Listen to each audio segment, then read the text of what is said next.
Hello everyone, this is Rajesh Kumar. Welcome back to my channel English Junction. Dear friends, today we are going to discuss the 8th chapter of first flight, that is the sermon at Banaras. आइए सबसे पहले हम इस chapter के शीर्षक के बारे में बात करते हैं। सरमन का मतलब होता है उपदेश, शिक्षाएं। कहाँ पर? बनारस में। तो शीर्षक का अर्थ क्या है? बनारस में उपदेश। बनारस में कौन उपदेश देता है, किसके लिए देता है, कब देता है और वो कौन से उपदेश हैं, आज हम इस चैप्टर के माध्यम से जानेंगे।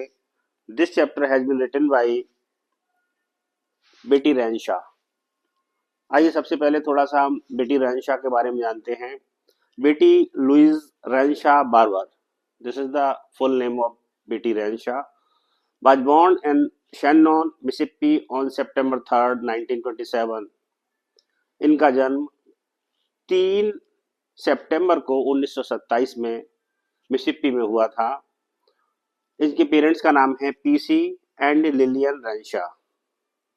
After graduating valedictorian from Shannon High School, she went on to obtain her Bachelor of Arts degree from Mississippi College। उन्होंने क्या है, वैलिडिक्टोरियन जो कि शैनन हाई स्कूल है, वहां से ग्रेजुएशन करने के बाद वो कहाँ चली गई? बैचलर डिग्री आर्ट में बीए करने के लिए कहाँ चली गई? मिसिसिपी चली गई। And later a master of arts from Mississippi university for women. Mississippi में महिलाओं का विश्वविद्यालय है, उसके बाद वो उस विश्वविद्यालय में मास्टर की डिग्री हासिल करने के लिए चली गई। डियर फ्रेंड्स, जैसा कि हम सभी जानते हैं कि दुनिया की जो सबसे अच्छी सूक्ति है वो क्या है? अप्प दीपो भव। ये किसने दी थी? ये लॉर्ड बुद्धा ने दुनिया को दी। इसका अर्थ है कि अपने जीवन का प्रकाश स्वयं बनिए, दुनिया में आपकी कोई मदद करने आने वाला नहीं है। आज हम इस चैप्टर के माध्यम से महात्मा बुद्ध के कुछ उपदेशों के बारे में जानेंगे जो उन्होंने दुनिया को दिए थे। Let us begin the main text of the story. Gautam Buddha 563 BC 483 BC. Gautam Buddha का जन्म 563 बीसी में हुआ था और उनकी मृत्यु 483 बीसी में हो गई थी। बीसी का मतलब बिफोर क्राइस्ट, ईसा मसीह के जन्म से पूर्व। Gautam Buddha began life as a prince named Siddharth Gautam in northern India। Gautam Buddha ने अपने जीवन की शुरुआत उत्तर भारत में एक राजकुमार के रूप में की थी। At 12 he was sent away for schooling in the Hindu sacred scriptures and 4 years later he returned home to marry a princess। 12 वर्ष की अवस्था में उन्हें हिंदू धार्मिक शास्त्रों को पढ़ने के लिए भेजा गया और जब वो 4 वर्ष बाद लौटे तो उनकी शादी एक बहुत खूबसूरत राजकुमारी से कर दी गई। They had a son and lived for 10 years as befitted royalty. उनके एक पुत्र पैदा हुआ और वो बहुत ही उपयुक्त रॉयल्टी में वो रहे, मतलब राजशाही उनके ठाट बाट थे। बड़े ऐशो आराम के साथ उन्होंने अपना जीवन बिताया। At about the age of 25, the prince, heretofore shielded from the sufferings of the world, while out hunting, chanced upon a sick man, then an aged man, then a funeral procession, and finally a monk begging for alms। 25 वर्ष की अवस्था तक सिद्धार्थ को, मतलब गौतम बुद्ध को, बड़ी ही सुरक्षा में रखा गया, सुरक्षा के घेरे में रखा गया। उन्हें बाहर की जो सफरिंग्स हैं, जो परेशानियां हैं, मुश्किलें होती हैं, उनसे रूबरू नहीं होने दिया गया। उसके पश्चात जब वो एक बार शिकार करने के लिए गए तो संयोग से उन्होंने एक बीमार व्यक्ति को, उसके बाद एक वृद्ध व्यक्ति को और एक फ्यूनरल प्रोसेशन, मतलब जो शव यात्रा होती है, उसको देखा कि शमशान घाट में व्यक्ति के साथ क्या किया जाता है। और अंत में उन्होंने एक भिक्षु को भीख मांगते हुए देखा। These sights so moved him that he at once went out into the world to seek enlightenment concerning the sorrows he had witnessed। इन दृश्यों ने उनको अंदर तक हिला दिया और वो तुरंत ही राजमहल छोड़कर जिन परेशानियों को उन्होंने देखा था संयोग से, उनका निदान ढूंढने के लिए, ज्ञान प्राप्त करने के लिए निकल पड़े। He wandered for 7 years and finally sat down under a peepal tree where he vowed to stay until enlightenment came. वो 7 वर्ष तक भटकते रहे। अंत में वो एक पीपल के वृक्ष के नीचे बैठ गए ये प्रतिज्ञा करके कि जब तक ज्ञान की प्राप्ति नहीं हो जाएगी मैं यहाँ से नहीं उठूंगा। एनलाइटेंड आफ्टर 7 days, 7 दिनों के बाद उन्हें ज्ञान की प्राप्ति हुई। He renamed the tree the Bodhi tree and began to teach and to share his new understandings. उन्होंने क्या किया, उस वृक्ष का नाम बोधि वृक्ष रख दिया और लोगों को शिक्षा देना आरंभ कर दिया, उपदेश देना आरंभ कर दिया और जो जो उन्होंने समझा था, जो ज्ञान प्राप्त किया था, वो लोगों को बताना उन्होंने शुरू कर दिया। At that point, he became known as the Buddha, the awakened or the enlightened. उसके बाद उन्हें बुद्ध कहा जाने लगा, मतलब जागृत व्यक्ति, ज्ञान प्राप्त किया हुआ व्यक्ति। The Buddha preached his first sermon at the city of Benares, most holy of the dipping places on the river Ganges. That sermon has been preserved and is given here. Buddha ने अपना सबसे पहला उपदेश बनारस शहर में दिया। बनारस शहर में एक जगह है सारनाथ, वहां पर दिया। और बनारस जो है, जितनी भी गंगा के घाट हैं, जो लोग गंगा के घाटों पर डुबकियां लगाना पसंद करते हैं, उनमें सबसे पवित्र स्थान बनारस का माना जाता है। तो वहां पर उन्होंने अपना पहला उपदेश दिया और उस उपदेश को संरक्षित किया गया एंड इज गिवन हियर, और यहाँ पर उस उपदेश को दिया जाता है। It reflects the Buddha's wisdom about one inscrutable kind of suffering.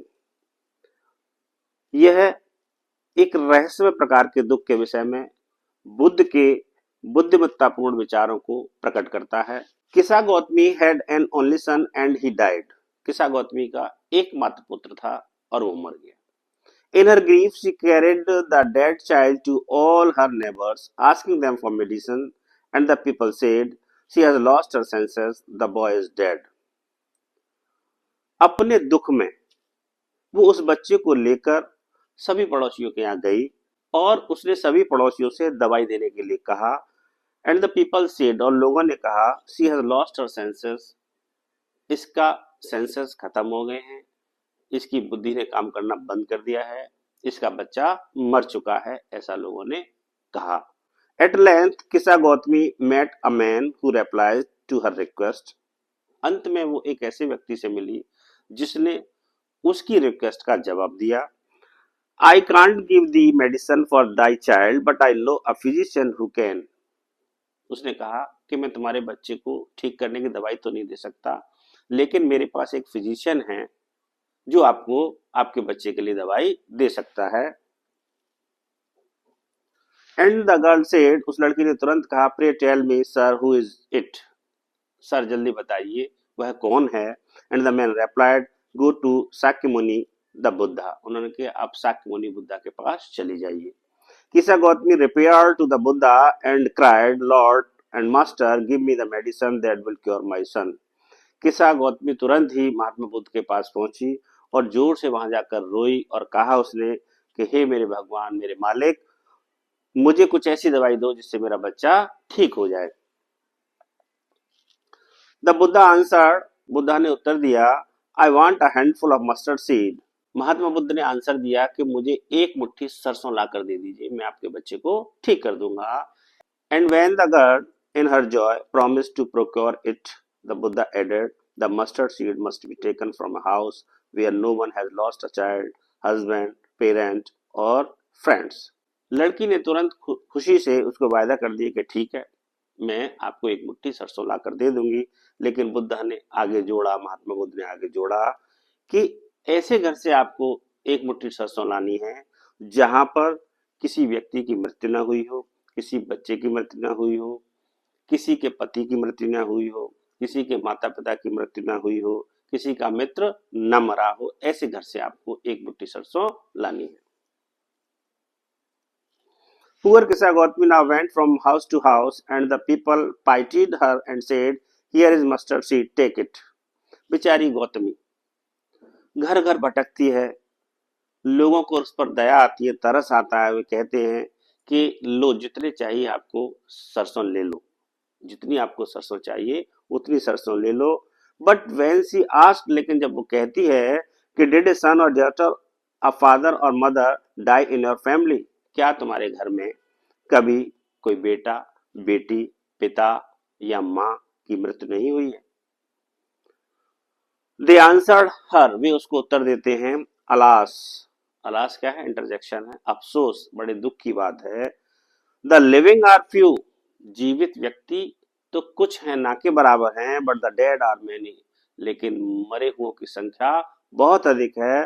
Don't remind us of our deepest grief, हमारे सबसे गहरे दुखों को याद मत दिलाइए। And there was no house but some beloved one had died in it, ऐसा दुनिया में कोई घर नहीं है जिसमें किसी का प्रिय न मरा हो। किस्सा Gautami became weary and hopeless, किस्सा गौतमी काफी थक गई और निराश हो गई, हताश हो गई। And set down at the way side watching the lights off that city, और रोड के सहारे वहीं कहीं बैठ गई, और क्या है जो शहर में लाइट होती है उसको उसने देखना शुरू कर दिया। As they flickered up and were extinguished again, वे जली, उसके बाद उनको बुझा दिया गया। At last the darkness of the night reigned everywhere, और अंत में पूरे शहर पर अंधेरा छा गया। And she considered the fate of men that their lives flicker up and are extinguished again, उसके बाद उसने विचार किया मनुष्य के भाग्य के विषय में कि उनका जीवन भी उसी प्रकार से, जिस प्रकार से दीपक की बत्ती जलती है उसी प्रकार से जीवन जलता है और उसके बाद उसको बुझा दिया जाता है। And she thought to herself, फिर उसने अपने बारे में सोचा, how selfish am I in my grief, मैं अपने दुख में कितनी स्वार्थी हो गई हूँ। Death is common to all, मृत्यु तो सर्वमान्य, मृत्यु सबको आती है।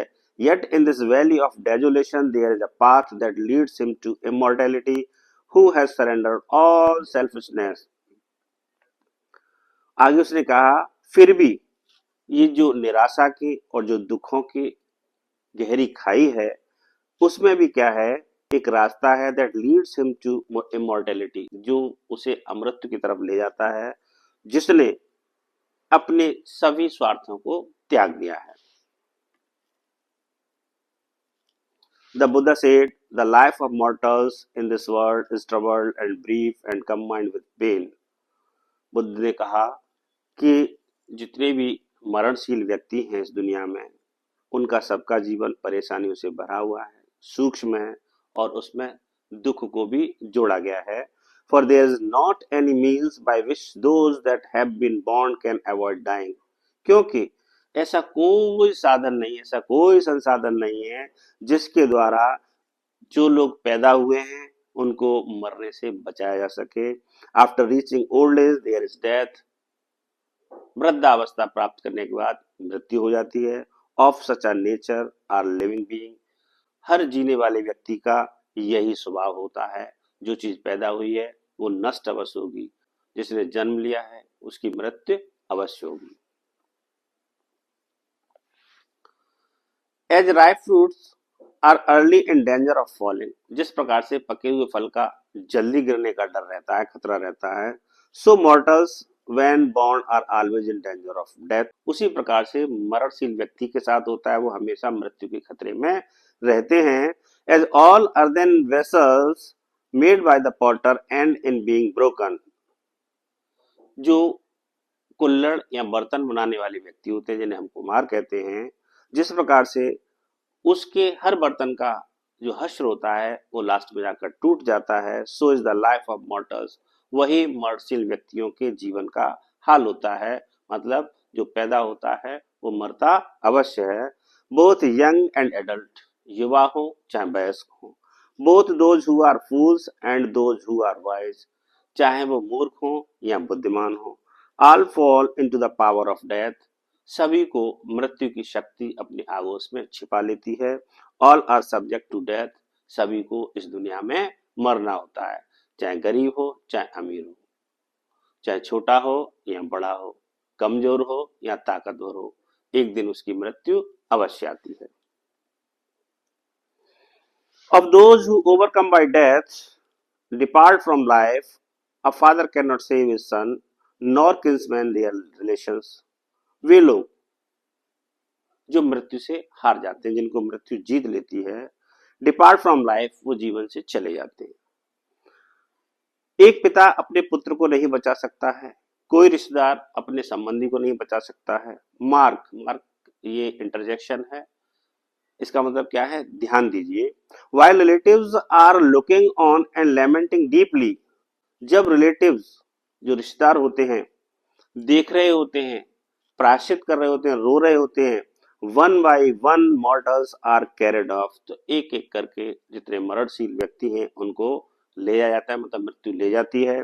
Like an ox that is led to the slaughter, जिस प्रकार से एक कतार में जो बैल होते हैं स्लॉटर हाउस में, मतलब कट्टी घर जो होते हैं, एक एक करके बैल को काट दिया जाता है, उसी तरह से इंसान भी एक एक करके मृत्यु को प्राप्त कर लेता है। So the world is afflicted with death and decay, इसलिए ये जो दुनिया है मृत्यु और नाश से पीड़ित है। Therefore the wise don't grieve knowing the terms of the world, इसलिए बुद्धिमान व्यक्ति इस पर दुख नहीं जताते हैं, दुख को महसूस नहीं करते हैं। वो ये जानते हैं कि दुनिया की टर्म्स क्या है, शर्त क्या है, उन्हें मालूम है कि जो व्यक्ति पैदा होता है वो मरता अवश्य है। Not from weeping nor from grieving will anyone obtain peace of mind, ना तो रोने से ना दुख जताने से कोई भी मानसिक शांति प्राप्त नहीं करता है। ऑन द कॉन्ट्रेरी, इसके विपरीत, his pain will be greater and his body will suffer, उसका दुख और बढ़ जाएगा और उसका शरीर परेशान रहेगा, बीमारियों से घिर जाएगा। He will make himself sick and pale, वो अपने आप को बीमार कर लेगा, उसका शरीर पीला पड़ जाएगा। Yet the dead are not saved by his lamentation, फिर भी मृत व्यक्ति को किसी व्यक्ति के विलाप करने से या दुख व्यक्त करने से बचाया नहीं जाता है।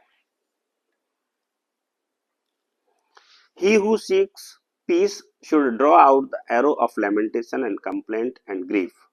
जो लोग अपनी मानसिक शांति चाहते हैं उन्हें क्या करना है, प्रायश्चित का, शिकायत का और दुख के तीर को बाहर निकालकर फेंकना पड़ेगा। He who has drawn out the arrow and has become composed, वह व्यक्ति जिसने इस तीर को निकालकर फेंक दिया है और शांत हो गया है, will obtain peace of mind, वह मानसिक शांति प्राप्त करेगा। He who has overcome all sorrows, जिसने सभी दुखों पर विजय प्राप्त कर ली है, will become free from sorrow, वह सभी दुखों से मुक्त हो जाएगा। and be blessed, और उस पर ईश्वर की कृपा बनी रहेगी। Thank you so much friends for staying with me. Now I will see you in next video with another new topic. Till then, bye.